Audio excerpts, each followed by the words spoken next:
대방강불 하강경이여, 끝없는 태어공 가운데 무수한 깨달음의 빛들이 찬란하게 피어나는 모습이네. 이보다 뛰어난 장엄 어디 있으리? 이보다 거룩한 빛 어디 있으리? 하나 가운데 일체요, 일체 가운데 하나이니 무사이한 하음의 경계가 중중무진하게 펼쳐지네. 사물 속에 이치가 있고 이치 속에 사물이 있으니 일념이 곧 무량겁이라. 있는 그대로 하음 이치 아님 없도다. 이와 같이 빛나는 하음의 세계요, 시방세계에 두 빛나는구나.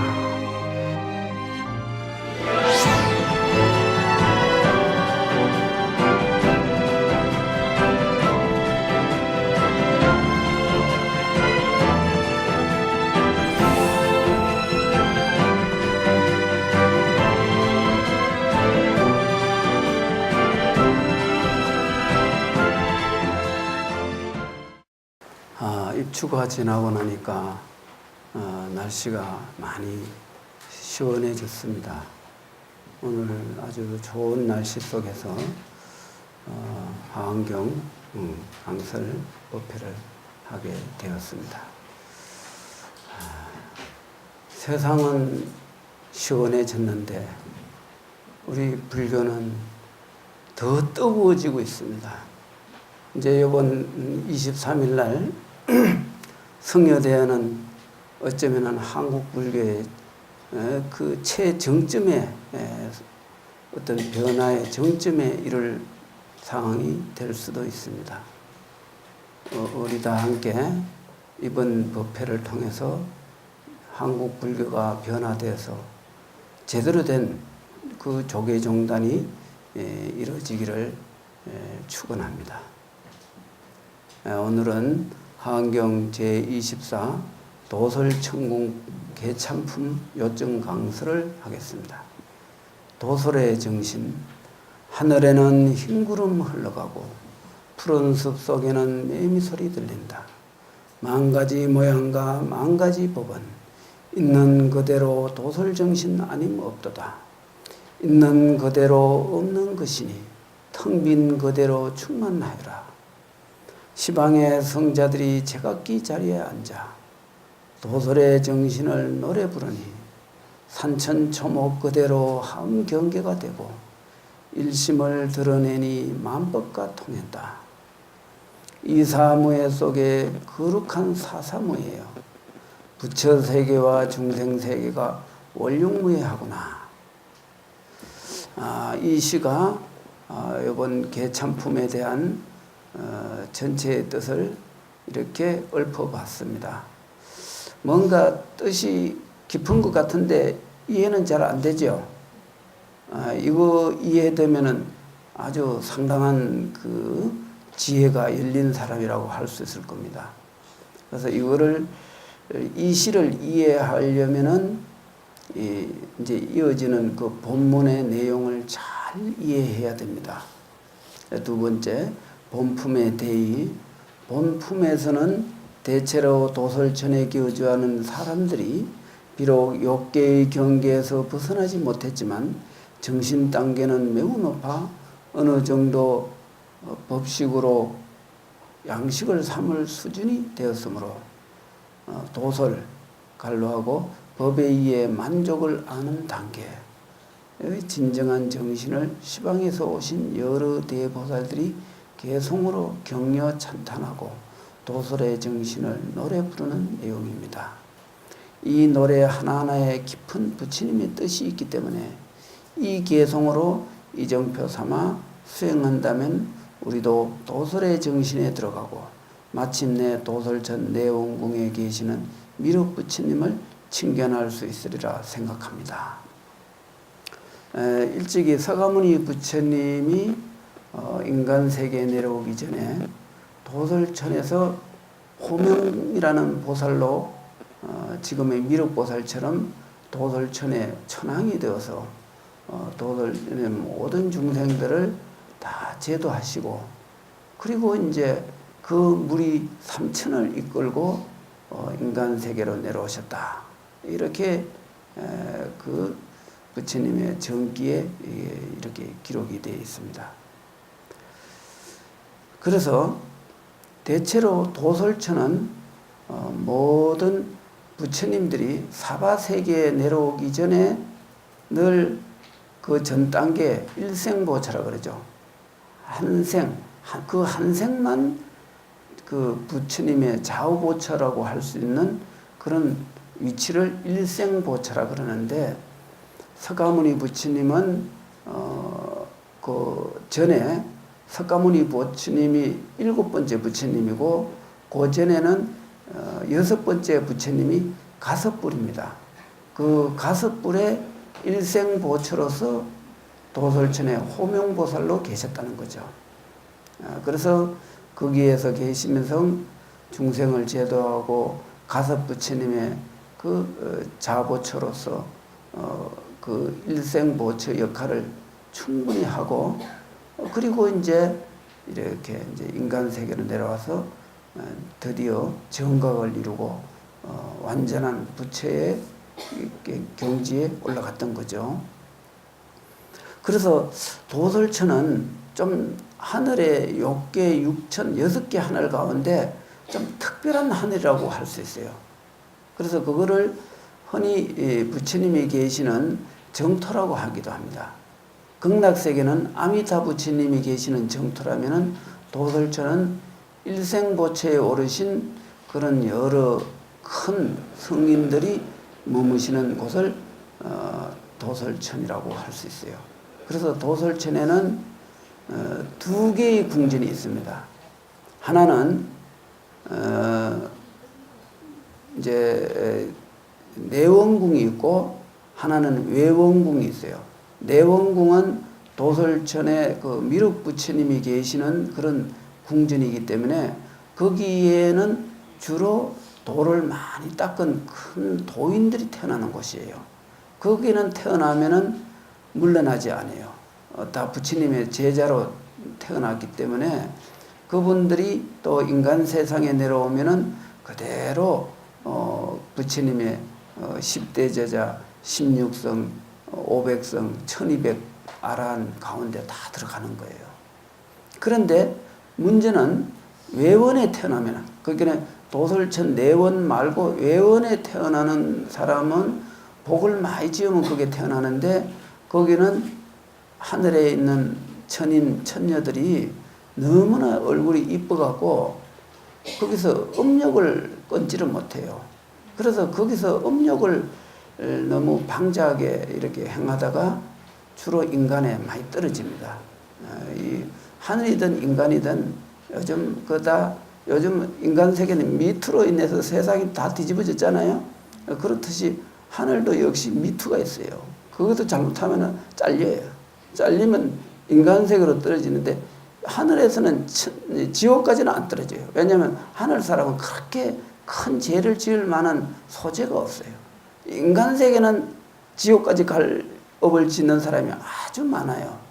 지금 우리 불교계도 보면은 이 스님들 가운데 상당히 많은 사람이 이 생에서 성녀로서 멸빈감도 수두룩하고, 그 멸빈감들은 죽으면 다 무간지옥행이라는 거. 그거는 아주 화살보다도, 번개불보다 더 빠른 속도로 지옥으로 떨어질 그런 사입이 멸빈감 되는 스님들이 아주 많습니다. 이거를 빨리 불교가 요번에 정화가 돼서 그런 사이비성들이 종단을 말아먹는 이런 일은 없도록 해야 되겠죠.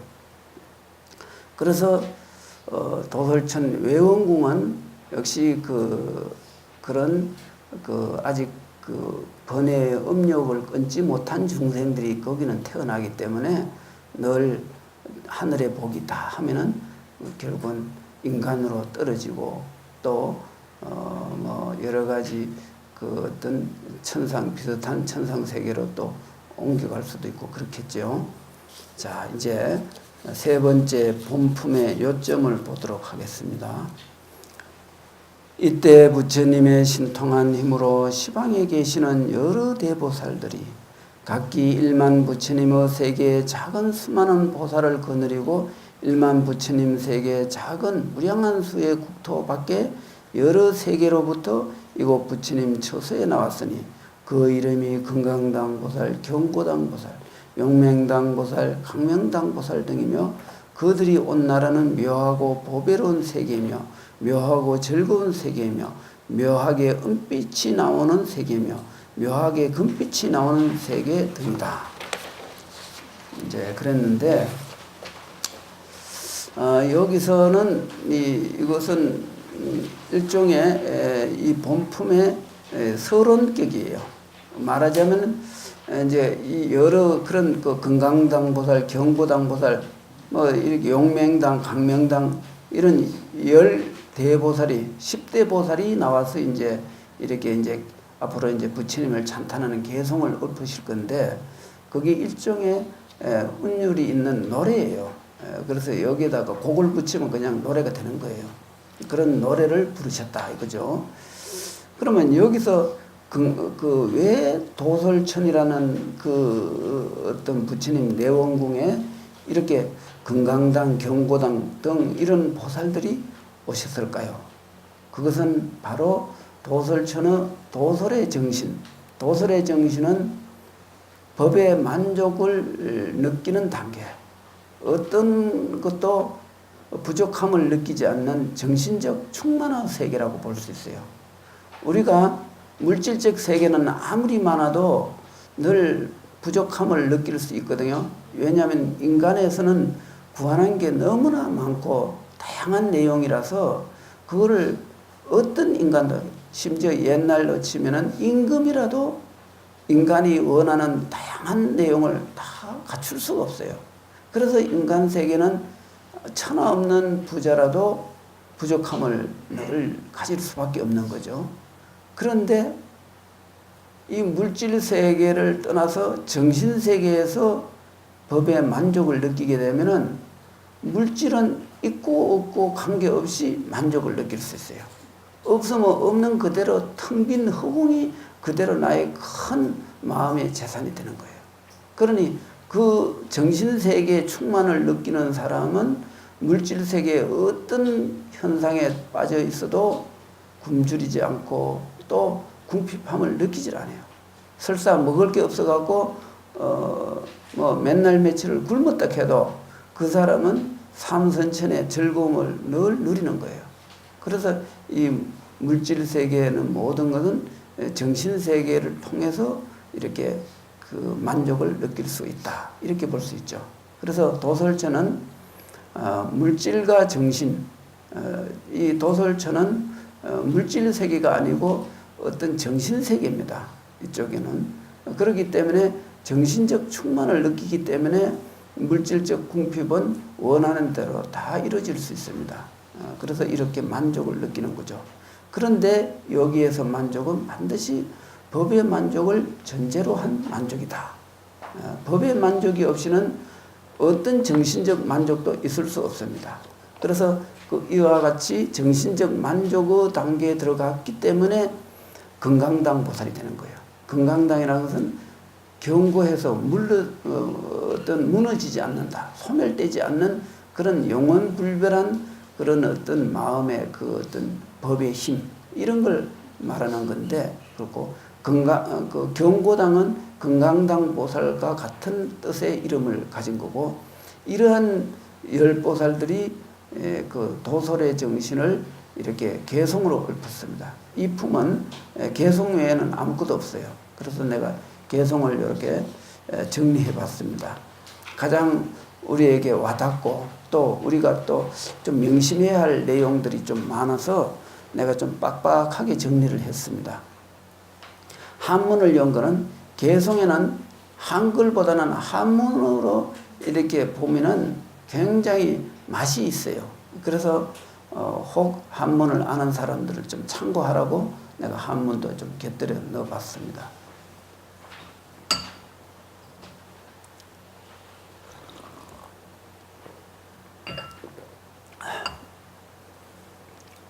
이때 금강당 보살이 부처님의 가피를 받고 시방세계를 관한 후 개성을 읊었다. 열애는 본래 세상에 나온 적이 없으며 또한 일찍이 열반에 들 일도 없지만 본래 큰 원력으로 자제하게 법을 나타내 보이셨다. 이것은 불성의 도리를 말한 거야. 부처님의 그 본래 근본자리, 성품자리는 나올 것도 없고 들어갈 것도 없다. 불생불멸이니까 태어난 적도 없고 일찍이 소멸될 일도 없었다. 이제 이것이 그 불성의 공한 그 자리를 이렇게 표현한 거예요. 두 번째 개성. 이 법은 불가사의하여 마음으로 알아낼 수 없도다. 오직 반야바라밀로서 이룰 수 있나니 이때 부처님의 경계를 본다. 반야바라밀을 바로 깨우치게 되면은 그것이 바로 부처님 경계이기 때문에 부처님 경계를 볼 수가 있겠죠. 세 번째, 이 몸뚱아리는 부처가 아니며 음성 또한 그러하다. 그러나 색과 소리를 떠나지 아니하고 부처님의 신통을 본다. 이게 참 아주 좀 묘한 말인데 금강경에 이런 개성이 있죠. 야기색견나 이음성구와 시인행사도 불능견열에 이런 말이 있어요. 만약 나를 모양으로 보려고 하거나 음성으로 보려고 하거나 이것은 다 삿된 길이다. 불능견열에 능히 열애를 볼 수 없다 그랬어요. 이 금강경 많이 읽은 사람들은 그 개성 알죠? 금강경북 많이 하셨네 그러면. 그 개성을 알면 대단한 보살인데. 아주 굉장히 유명한 개성이죠. 금강경에 개성이 3개가 나오는데 처음에 사국에 범소유상 계시음행 약견재상 비상 적견열애 요거는 금강경의 대의라고 할 수 있는 개성이고 그 다음에 그거하고 또 다른 게 또 하나 있는데 내 지금 갑자기 기억이 안 납니다. 어쨌든 3개가 있어요. 그런데 여기서는 보세요. 이 몸뚱아리는 부처가 아니며 이거는 야기색견나 이음성구와의 뜻입니다. 그렇죠? 음성 또한 그러다. 음성으로 부처를 구할 수 없다 그랬거든요. 그렇죠? 근데 여기서는 금강경하고 뒤에 세 번째 구에는 또 아주 완전히 반전시키는 또 말이 나와요. 그러나 색과 소리를 떠나지 아니하고 부처의 신통을 본다 그랬어요. 그러니까 색과 소리를 떠나야 부처를 본다는 게 금강경의 도리라면 하은경의 도리는 색과 소리를 떠나야 하지만 그렇다고 색과 소리를 떠나서 부처를 찾는 것도 아니다. 그와 부처의 진면목은 이미 색에 있지도 않고 색이 있지 않는 것도 아니다. 이런 뜻이 되는 거죠. 이게 바로 이제 이거를 이사무예, 사사무예라고 하는 거죠. 그래서 이 한경이 굉장한 경인 거예요. 이 금강경 또리에서 한 단계 완전히 그 금강경은 공이라는 그 어떤 도리를 무상이라는 의미로 해설을 했어요. 그래서 그거는 말하자면 부처님 말씀 법문을 무상심심미묘법이라 그러죠. 위 없는 높고 높은 최상의 법이다 그랬거든요. 금강경이 바로 무상심심미묘법이에요. 가장 꼭대기까지 올라간 거예요. 금강경 도리는 부처님의 말씀 중에 최정점에 올라가요. 더 이상 올라갈 데가 없어요. 그게 최고의 진리예요. 그런데 한경은 거기에서 올라가고 다시 또 중생의 세계로 쑥 내려왔어요. 내려왔는데 그 내려온 그 자리가 바로 금강경에서 말하는 최정점에 올라온 거하고 똑같아요. 그래서 이 한경이 특이한 거예요. 그죠? 금강경에서는 최고의 경지만 법문을 했다면 한경에서는 그 최고의 경계를 그 최고의 경계에서만 풀어내질 않고 바로 현실 세계, 중생 세계로 다시 내려와서 그걸 응용무예자재라 그래요. 이사무예자재로 이렇게 해설을 하기 때문에 모든 중국이나 우리나라의 역대 그 큰 도인들이 한경을 그렇게 좋아했던 거예요. 공에만 머물지 않고 바로 보살도라는 그 중생계의 어떤 경계로 다시 내려와서 일체 중생을 다 보듬어 준다는 거죠. 이게 바로 불보살의 진정한 뜻이라는 거죠. 그래서 이제 색과 소리를 떠나지 아니하고, 떠나지 않았다는 것은 색과 소리 속이라는 뜻이에요. 색과 소리 속에서 부처님의 신통을 본다고 그랬어요. 이게 이제 부처님의 대보살도 정신을 우리가 여기서 봐야 되는 거죠. 이제 이해가 되죠? 예, 이게 참 중요한 말이라서 내가 옮겨놓은 거예요. 자, 그 다음에 작은 지혜로는 모든 부처님의 참다운 경계를 알지 못하나니 오래도록 청정한 수행을 해야만 이것을 능히 알게 되니라. 역시 요거는 글대로 이해하시면 됩니다. 바른 깨달음이란 온 곳이 없고 따라서 갈 곳도 없다. 청정하고 묘한 색신은 신통한 힘으로 나타나도다. 중생들은 몸은 어떻습니까? 중생의 몸은 업신이죠. 업신이기 때문에 이 업신을 갖고 묘한 색신에다 이렇게 안 불러줘요. 그죠? 업덩어리는 고통의 덩어리예요. 이 몸뚱아리를 갖는 순간 고통을 떠날 수가 없어요. 그래서 어젠가 그저께 내가 서울에 회의가 있어 갔는데 저게 그 작가를 만났는데 이 작가가 어떤 큰 스님한테 이렇게 묻더라고요. 이 세상이 모두 다 괴로움이라 하는데 어째서 이 세상이 다 괴로움입니까? 이렇게 질문을 했어요. 그랬는데 그 질문에 큰 스님 답을 하셨어요. 그랬는데 난 거기서 가만히 듣고만 있다가 그 작가하고 밖으로 나와서 정심을 먹으면서 처사는 나에게 아까 노스님한테 했던 질문을 내인데 해다오. 그랬어요. 그랬더니 스님 뭐 그게 말씀하시 그래 그렇다 내가 말하고자 한다. 예.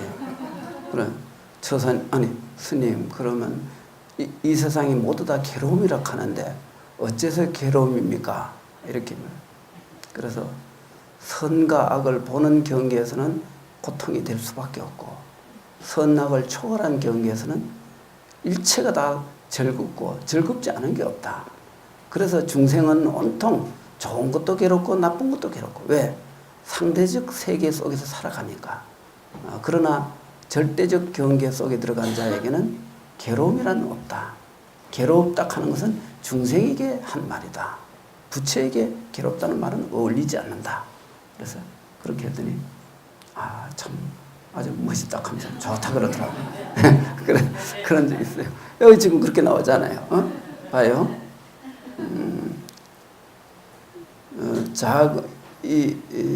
작은 지혜로는 모든 부처님의 참다운 경계를 알지 못하나니 오래도록 청정한 수행을 해야만 이것을 능히 알게 되니라. 바른 깨달음이란 온 곳이 없고 따라서 갈 곳도 없다. 청정하고 묘한 색신은 신통한 힘으로 나타난다. 묘한 색신이라는 것은 바로 모든 상대적 경계를 떠난 그런 진리의 경계에 들어간 사람의 몸을 묘한 색신이라고 해요. 여기서 묘하다 하는 것은 선악을 뛰어넘은 경계를 묘하다 하는 거예요. 알았죠?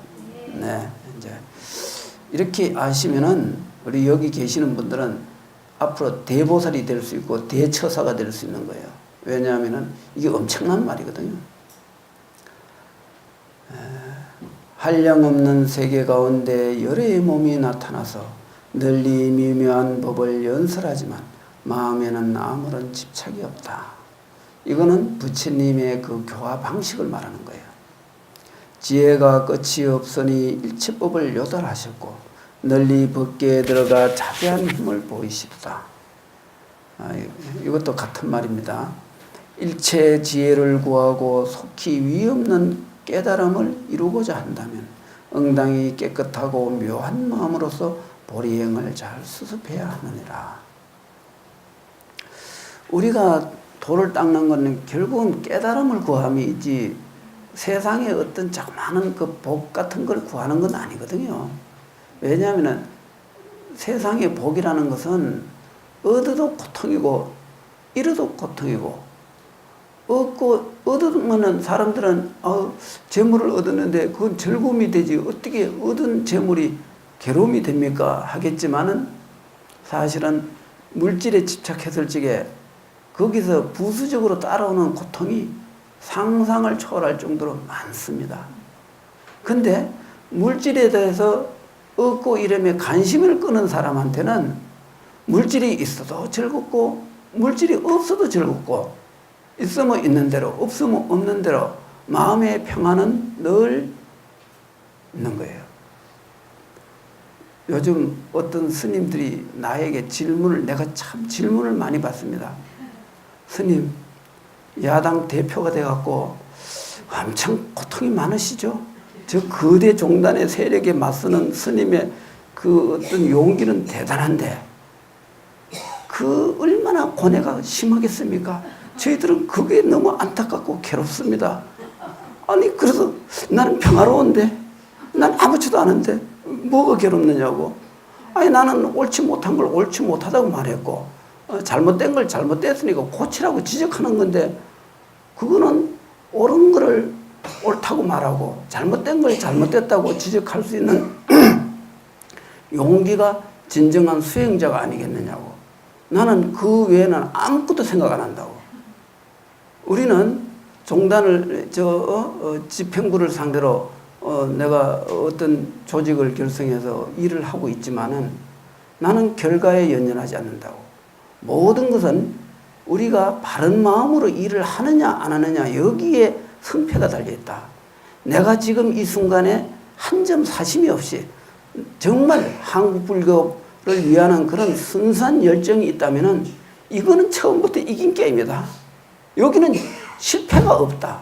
실패가 없으면 그건 이긴 것밖에 결론은 다 나와 있어요. 나는 처음부터 이긴 게임을 시작했거든.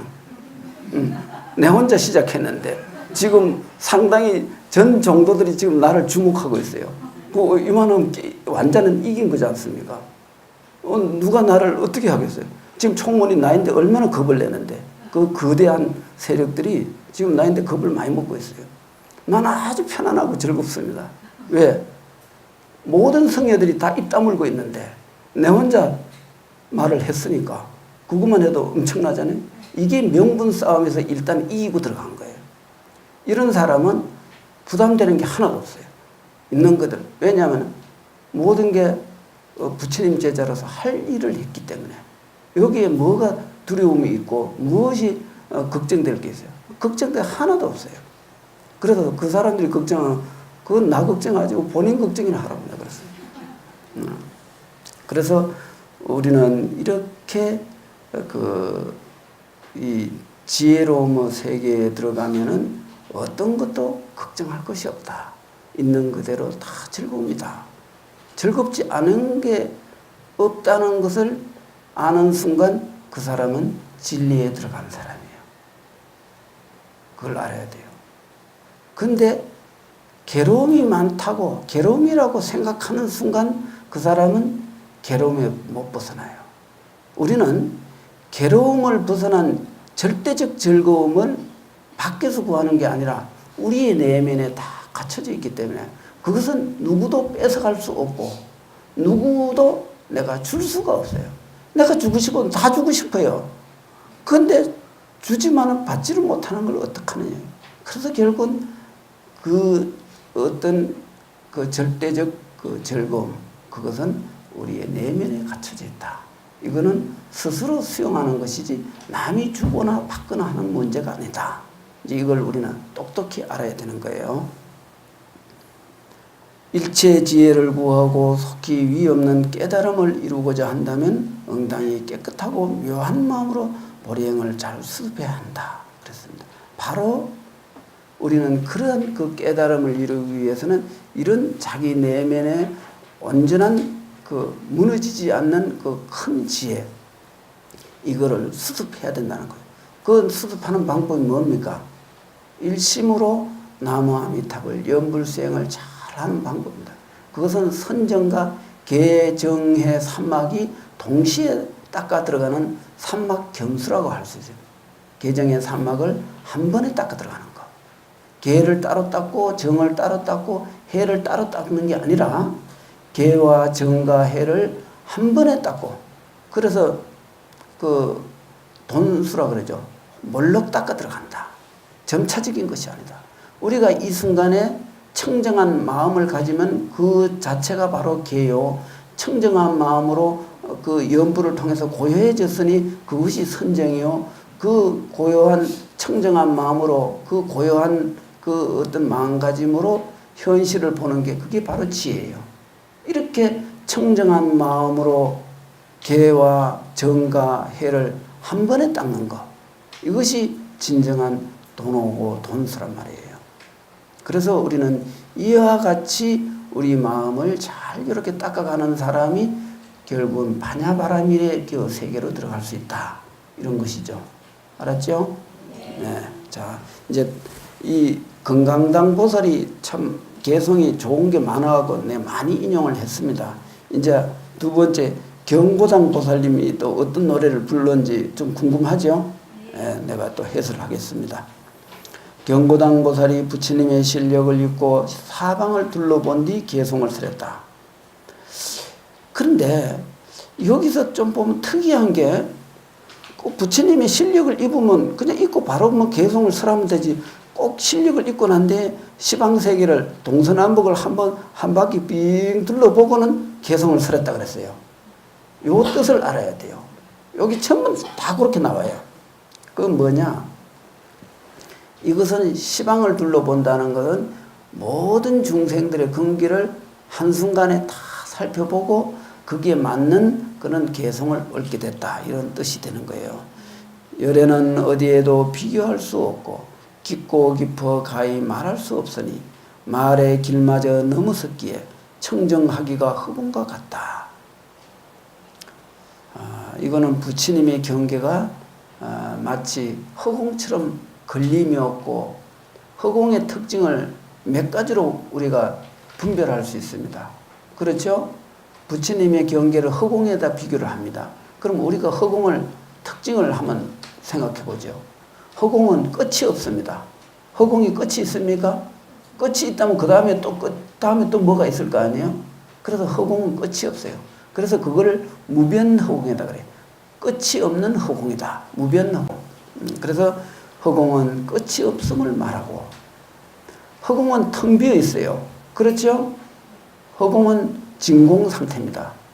거기는 어떤 것도 인정하지 않는 텅 빈 상태인데, 텅 빈 거기에 일체 우주 삼천 대천 세계가 다 들어앉아 있어요. 지구도 있고 인간도 있고 풀, 나무, 벌레, 물, 불, 바람, 오만 것이 이 큰 허공 속에 다 존재하고 있어요. 그러니 텅 비었지만 텅 비어 있지는 않아요. 충만되어 있어요. 비었으면서 충만된 도리, 비었으면서 충만한 도리, 이거를 잘 알아야 돼요. 법정스님 책 가운데 이런 게 있어요. 텅 빈 충만, 그렇죠? 그게 이런 뜻이에요. 그 스님 아주 책 제목 잘 썼어요. 텅 빈 충만. 우리는 텅 빈 충만을 알아야 돼요. 그럼 여기서 우리는 텅 빈 게 뭐가 텅 비어야 되느냐? 우리의 번외망상은 텅 비어야 돼요. 그건 지저분하고 그건 고통이고 그거는 우리에게 백해무익이에요. 그래서 그 백해무익한 거를 버리고 나면은 충만이 돼요. 그건 뭐가 충만되냐? 법에 충만이 되는 거예요. 진리의 세계가 우리의 모든 것을 다 빈 자리에 진리가 들어오는 거죠. 그래서 우리는 텅 빈 충만의 세계를 얻을 줄 알아야 돼요. 그래서 청정하기가 허공과 같다 그랬습니다. 뜻으로 짓는 업이 항상 청정하여 모든 부처님께 공양물리되 끝내 피로하거나 싫어하지 않는다면 능히 저 부처님 도에 들어간다 그랬어요. 우리가 그 부처님께 공양 올린다 할 적에 물론 뭐 공양은 그 네 가지 사사공양에다가 뭐 일체만법이다, 법공양, 제공양, 뭐 여러 가지 공양들이 많이 있는데, 그 여기서는 뜻으로 짓는 업이 항상 청정하다. 우리 마음가짐이 청정해야 된다 이거죠. 왜? 마음이 청정하면은 내가 어떤 걸 해도 그게 청정한 보시가 되는데, 내 마음이 청정하지 않으면은 어떤 걸 보시를 해도 그건 청정한 보시가 아니에요.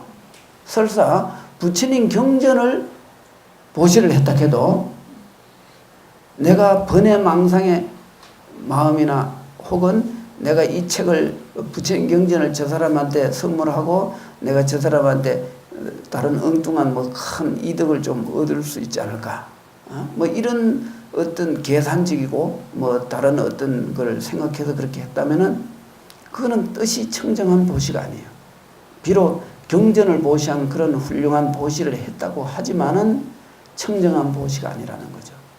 우리의 청정한 보시는 내 마음이 청정한 바탕에서 주고받음에 대한 집착과 마음이 없는 그런 고요하고 깨끗한 마음으로 우리는 지나가는 사람한테 물 한 그릇을 보시에도 그 공양이 부처님께 공양 올리는 것과 똑같은 그런 훌륭한 그 공양이 부처님 전에 공양 올리는 것이 된다는 거죠. 그래서 우리는 청정한 공양을 올릴 줄 알아야 돼요. 탁한 공양은 그거는 장사꾼 같은 거예요. 내가 줬으니까 너는 뭘 내놔. 이건 장사잖아요. 우리는 장사꾼 같은 그런 공양을 올리지 말고 정말 뜻이 청정한 공양을 올려야 된다. 여기는 그런 뜻이에요. 청정하여 모든 부처님께 공양 올리되 끝까지 필요하지 않고 싫어하지 않는다면 부처님의 세계에 들어갈 수가 있다 이거죠. 그래서 경보당 보살님이 이렇게 그 개성이 좀 이렇게 주로 청정함을 이렇게 강조하는 그런 개성이라고 볼 수가 있습니다. 세 번째, 용맹당 보살이 부처님의 가피를 입고 사방을 둘러본 뒤 시방을 둘러본 뒤 개성을 읊었다. 비유컨대 밝은 눈으로도 해를 통해서 사물을 볼 수 있듯이 깨끗한 마음도 이와 같아서 부처님의 힘을 가져야만 열애를 볼 수 있느니라 그랬어요. 그렇잖아요. 우리가 눈이 아무리 3.0까지 막 밝은 눈을 가졌다 해도 보통 1.0이면 눈이 엄청 밝은 사람인데 나는 지금 0.5예요. 뭐 그래도 좀 아무리 작은 것이 난 돋보기 안 보고 다 볼 수 있어요. 그럼 미세한 소리 다 들어요. 청각, 시각은 내가 좀 타고난 아주 근데 지금 60 넘었지만 난 돋보기를 아직 안 씁니다. 이제 그런데 근데 0.5밖에 안 돼요. 그래봐야. 그런데 만 3.0이면은 여기 앉아서 저쪽 모래알까지 다 볼 수 있어요. 그 정도로 밝은 시력을 갖고 있어도 어두울 때는 꼼짝 못 하잖아요.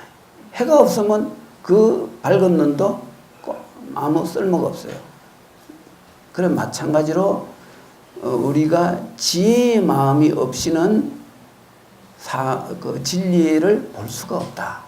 어두운 눈으로 밝은 눈이라도 해가 없으면은 사물을 볼 수 없듯이 우리의 지혜의 눈이 없으면은 어떤 것도 깨우칠 수가 없다. 이제 이런 뜻이죠. 이것도 개성이 좋죠? 네.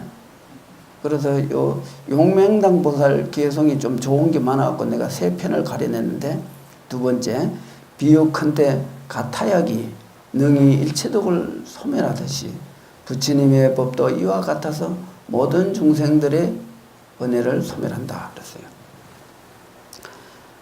가타약이라는 게 뭐냐면은 부처님 당시 때 아가타라는 약이 있어요. 이 약은 만병통치약이에요. 이 약을 써갖고 못 고치는 병이 없다 그랬어요. 이거는 상당히 인도에서 내려오는 전설적인 약인데, 아가타. 근데 여기는 개성이니까 이제 가타약이라고 이제 한자를 줄인 거예요. 글자 수 맞추느라 그런 것 같은데, 이제 그래서 그러면은 이 아가타약이 일체독을 소멸하듯이 부처님 법도 이와 같아서 모든 중생들의 번뇌를 소멸한다는 거죠. 그래서 우리는 부처님의 법을 잘 배우면은 우리 마음속에 가지고 있는 수많은 번뇌망상을 다 없앨 수 있다. 그러나 부처님의 가르침을 의지하지 않고는 절대 누구도 중생의 번뇌는 소멸할 수가 없다는 거죠. 그래서 우리는 부처님 법을 잘 배워야 돼요. 그래갖고 우리 고통의 근본이 되는 번뇌를 소멸해야 되는 거죠. 그죠? 우리 여기 계시는 분들 다 뭐 고통을 벗어나려고 이렇게 왔지 뭐 다른 건 없잖아요. 인간의 고통이 너무나 많고 괴로우니까 이 고통을 어떻게 벗어날 수 있을까? 여기에 부처님은 답을 주셨어요. 우리는 부처님 가르침을 통해서 인간이 갖고 있는 수많은 고통을 벗어날 수 있는 거죠. 비유하건대 이 큰 허공계가 일찍이 생겨나지도 멸하지도 않다. 모든 부처님 법도 이와 같아서 필경 생멸하지 않는다. 그랬습니다. 허공은 불생불멸입니다.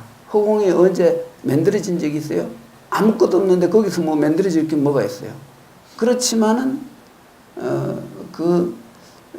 부처님 법도 원래 진리이기 때문에 진리는 누구에 의해서 생겨나는 것도 아니고 누구에 의해서 소멸하지도 않아요. 생겨난 적이 없는 것은 소멸할 일도 없다는 거죠. 부처님 법은 허공처럼 불생불멸하다 이런 뜻이죠. 이렇게 용맹당 보살이 아주 용맹스러운 말씀을 하셨습니다. 자, 그 다음에 네 번째, 광명당 보살이 부처님의 가피를 입고 시방을 둘러본 뒤 개송을 설했다. 비유하건대 한 마음 힘에서 능히 가지가지 마음이 나오듯 이와 같이 한 부처님 몸에서 널리 일체 부처님이 나타난다. 이것은 일체가 다 부처라는 본분 도리에서 법신, 보신, 화신의 경계를 이렇게 설한 거예요. 삼세 모든 부처님의 법신은 다 청정하지만 중생들 근기에 따라 응해서 널리 묘한 색신을 나툰다. 이제 부처님이 이렇게 화신을 많이 나툰다는 뜻이에요. 부처님의 몸은 변하지 않지만 그렇다고 변하지 않음도 없나니 저 변화 없는 법 가운데 변하는 모습을 보이기도 한다. 이게 굉장히 어려운 말이에요. 그래서 내가 요거를 청양국사 소 가운데서 내가 요걸 해설을 하겠습니다. 왜냐하면은 이 지금 종이 지면의 한계 때문에 내가 이거 해설을 여기다 옮길 수가 없어요. 왜냐하면 요 열보살 해설을 다 이어야 되는데 이거를 이걸 다 풀어놓으면 이게 또 밑에까지 다 내려가기 때문에 그래서 내 이 강의를 잘 들으셔야 돼요. 부처님 몸은 변화하지 않지만 그러니까 변하지 않으니까 불변이 되겠죠. 그렇다고 변화하지 않음도 없다 그래서 그럼 변화한다는 뜻이에요 또. 그렇죠? 변화하지는 않지만은 변화하지 않음도 없나니 저 변화 없는 법 가운데 변화하는 모습을 보이기도 한다 그랬어요. 결국은 앞에 두 구는 근본을 드러냈고 뒤에 두 구는 해설인데 여기 좀 이해가 안 될 거예요. 그래서 내가 청양국사 소에 보니까 여기에 대한 해설이 참 좋아서 내가 해석을 하겠습니다. 응진가규이이라 진에 응하는데 각각 두 가지의 뜻이 있는데 하나는 불변이라 변화하지 않는다는 거죠. 앞에 변하지 않는다 그랬잖아요. 변화하지 않은 뜻이다. 이른바 비록 변화하나 항상 다면한 것이다. 그것은 즉 변화하지만은 변화 속에서 변화하지 않음을 말하는 거거든요. 우리는 이 말을 참 이해하기 어려운 말이긴 한데 변화 속에서 변화를 보는 것은 중생이에요. 변하지 않는 걸 보는 건 부처예요. 중생은 변화만 보고 변하지 않음을 보지 못하고 부처는 변화 없는 속에서 변화함을 보는 거예요. 부처님의 금강경에서 말하는 모든 재상이 약견 재상 비상 모든 상이 상을 볼 때 거기에 아인 사상이 없다면은 일체가 다 부처다. 그 부처를 본다 그랬는데 거기에서 변하지 않음을 본다는 뜻이에요. 그러면 변화라는 것은 중생의 분별망상이고 변화하지 않으면 부처님의 본래 청정한 마음을 말하는 거예요. 그렇게 이해하시면 되는 거예요. 그래서 비록 변화하나 항상 담연하다. 그것은 수연의 뜻이다. 그건 수연, 인연을 따라서 변화한다는 그 뜻을 말하는 것이다 이거죠. 위, 불수, 자성, 무불현고, 이른바 자성을 지키지 않고 나타나지 않음도 없는 까닭에 이런 뜻인데, 자성을 지키지 않는다는 것은 이건 무슨 말이냐면 근본에만 머물러 있지 않고 이런 뜻이에요. 부처님은 본분에만 머물지 않잖아요.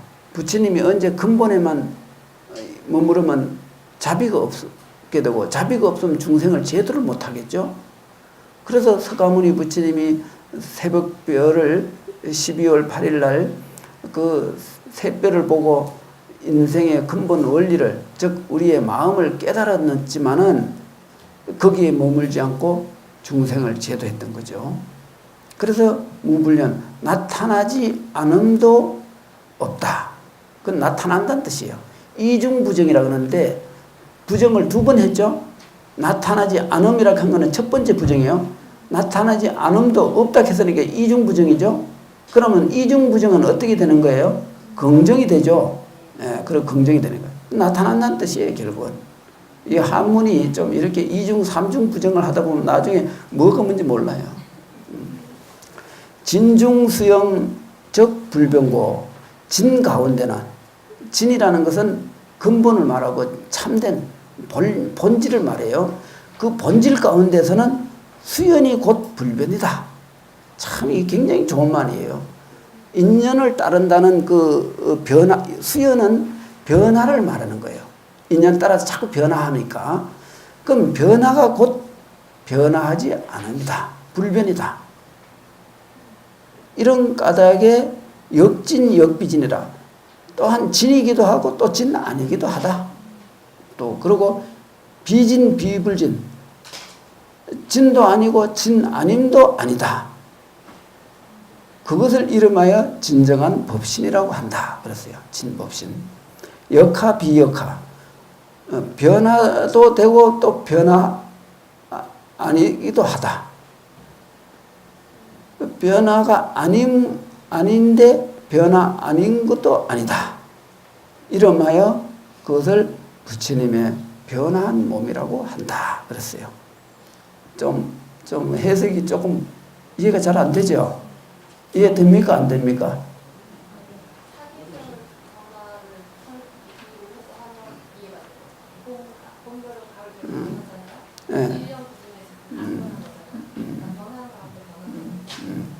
그래서 요 말을 이해하려면은 대승기실론을 좀 책을 봐야 돼요. 대승기실론을 보면은 불변과 수연이라는 이야기가 좀 나옵니다. 그래서 이거를 해석하려면 오늘 하루 종일 걸리니까 요쯤 하고, 자, 다섯 번째, 이때 지당보살이 부처님의 가피를 입고 시방을 둘러본 뒤 개성을 설하시되, 비와건대 둥근 보름달이 널리 일체물에 나타나지만 그림자는 비록 많아도 본래 다른 두 가지가 없도다. 이거는 일천강수 일천월이라, 일천강의 다른 허공의 한 개뿐이지만은 1000개의 강물에 1000개의 달은 나타났다 이거죠. 그러니 이것은 이제 말하자면 부처님의 변화의 몸은 1100억 하신을 낮춘다는 이런 뜻이 되겠죠. 환과 같은 모든 현상은 생겨남이 없으므로 일어날 것도 없듯이 부처님 몸도 이와 같아서 나타나지만 생겨나는 것도 없다. 이것도 그냥 다 같은 뜻입니다.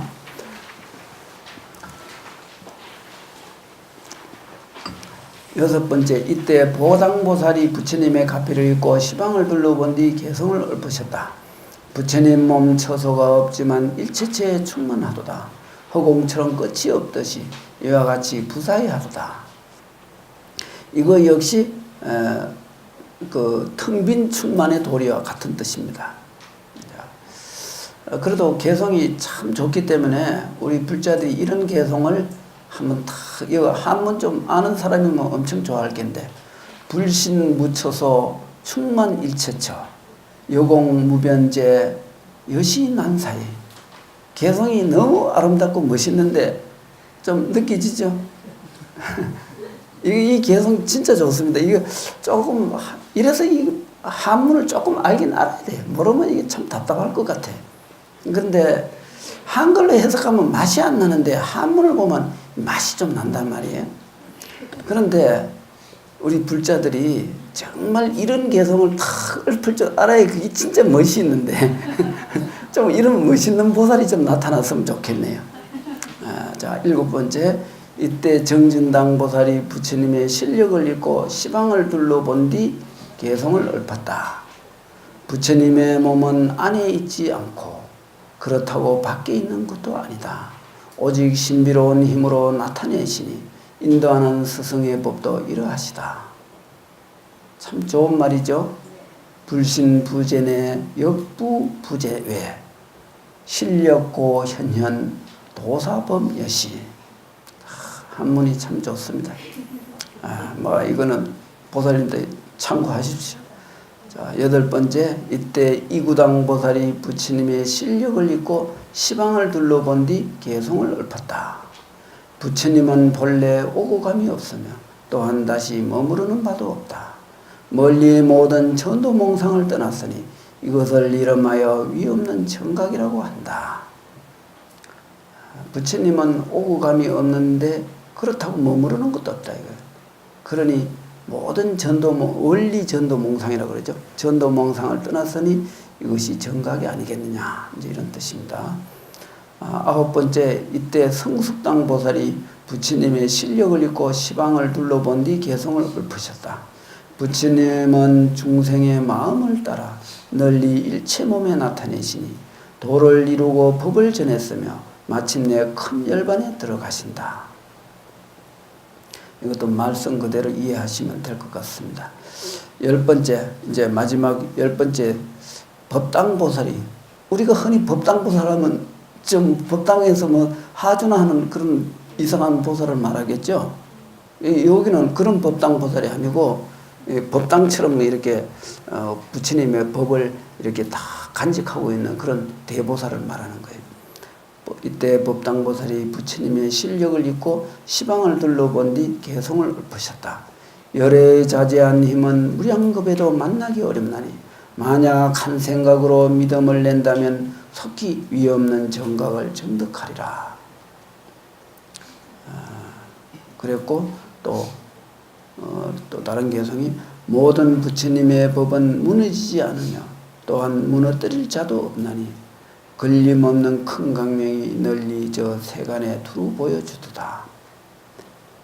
이렇게 그 개성들을, 좋은 개성들이, 그래서 이렇게 그 도솔천궁에서 읊은 열보살이 읊은 개성들이 참, 이 개성은 진짜 우리 신도님들 이 종이 쪼가리 절대 버리지 마시고 요거 좀 집에 가져가셔갖고 한 번씩 이렇게 참 읽어봐야 됩니다.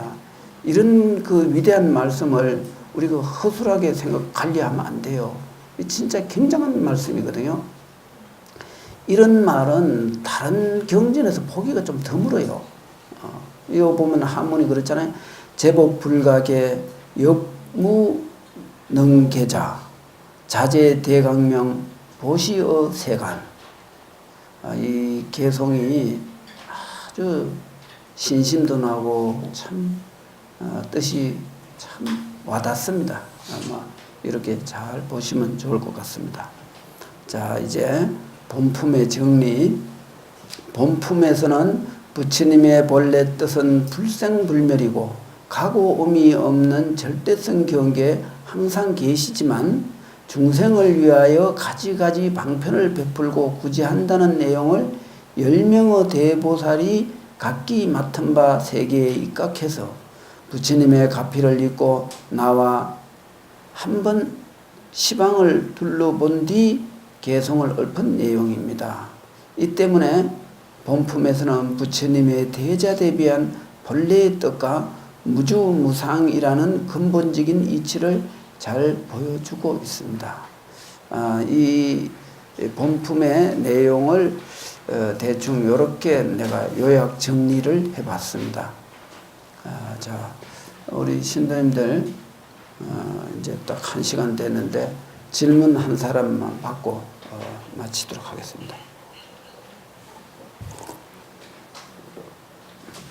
질문 하실 분 없습니까? 저 바불제에서 온 보살님 뭐 질문하시지.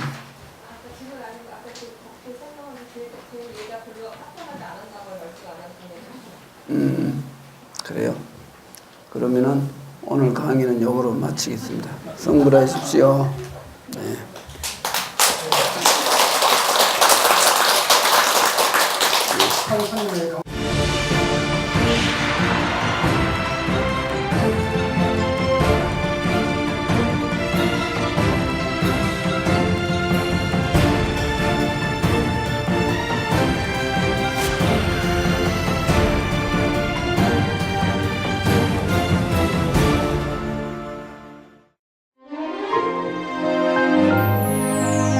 대방강불 하강경이여 끝없는 태호공 가운데 무수한 깨달음의 빛들이 찬란하게 피어나는 모습이네. 이보다 뛰어난 장엄 어디 있으리? 이보다 거룩한 빛 어디 있으리? 하나 가운데 일체요 일체 가운데 하나이니 무사이한 하음의 경계가 중중무진하게 펼쳐지네. 사물 속에 이치가 있고 이치 속에 사물이 있으니 일념이 곧 무량겁이라. 있는 그대로 하음 이치 아님 없도다.